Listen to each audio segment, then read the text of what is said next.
자, 우리가 제품을 사용하시다 보면 어떤 에러가 생기는 여러 가지 케이스가 있지만 그 중에서 이제 모터 락이 걸렸을 때 이때 이제 해결하는 방법에 대해서 설명을 드리겠습니다. 일단 모터 락이 걸리면 어떤 리셋 버튼이나 혹은 엔터 버튼이나 이런 동작 자체가 안 됩니다. 이런 걸 눌렀을 때 동작이 안 되는 경우죠.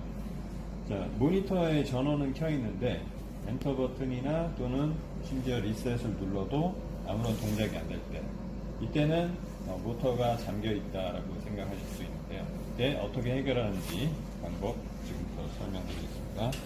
먼저 앞쪽에 테이블 커버를 고정하고 있는 볼트 두 개를 풀으시고요.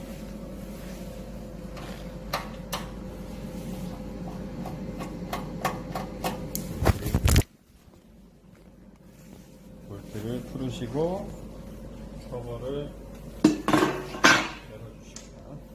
그리고 이 모니터가 달려있는 앞쪽 뚜껑을 이렇게 측면에서 이렇게 당기시면 앞으로 열립니다. 자, 이 상태에서는 일단 전원을 끄시고요. 전원을 끄시고 롱노즈 도구를 준비하세요. 준비하셔가지고 이 안쪽을 보시면 이 메인 모터가 보이실 거고요. 이 모터의 옆쪽으로 이 캠축들이 보이는데 이 캠축의 상하 운동을 담당하는 이 스프링이 3개가 나란히 보이실 겁니다. 자, 요령은 단순하게 설명드리면 이 스프링을 먼저 풀어내시고 리셋을 한번 눌러서 해제를 시키신 후에 다시 스프링을 원위치로 복귀시켜 주시면 됩니다. 자, 잘 봐주세요. 자, 이 스프링 3개를 풀어내실 때는, 자, 이 스프링의 아래쪽이 지금 요것처럼 안쪽으로 들어가 있는 경우라면 그대로 롱노즈를 밑에 쪽을 당기시면 그대로 자연스럽게 이렇게 빠집니다. 자, 이렇게 빠지게 되는데요. 이 터진 쪽이 안쪽으로 들어가 있을 때는 이렇게 그대로 밑을 당기셔서 빼시면 돼요. 그런데 지금 이 경우처럼 터진 쪽이 바깥쪽에 있을 때는 그렇게 빼기가 힘들겠죠. 이럴 경우에는 이 머리 부분을 롱노즈로 잡으셔가지고 이 머리 부분을 그대로 당기시면 됩니다. 자, 이때 이 부분을 너무 다른 도구를 이용해서 하다 보면 스프링이 늘어날 수가 있으니까요. 자, 자연스럽게 이렇게 빼주세요.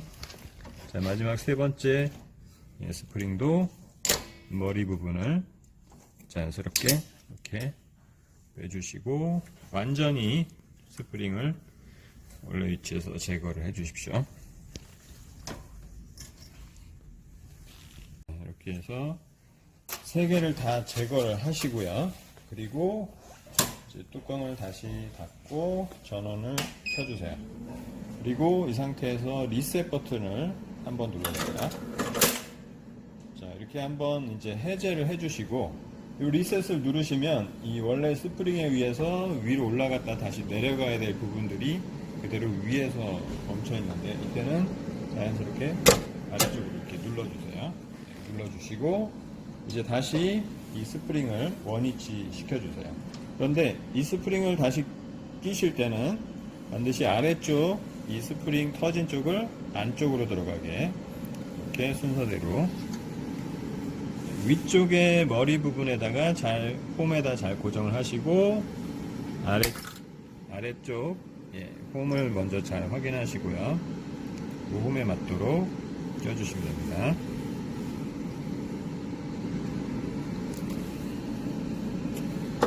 쭉 당기셔서 반드시 그 홈에 쏙 들어가게 해주셔야 됩니다.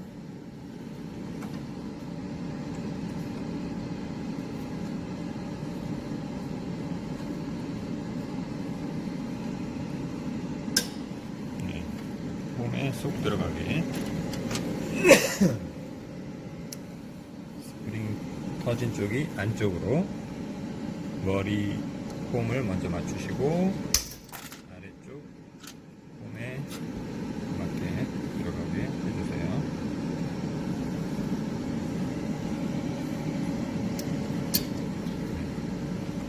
홈에 쏙 들어가게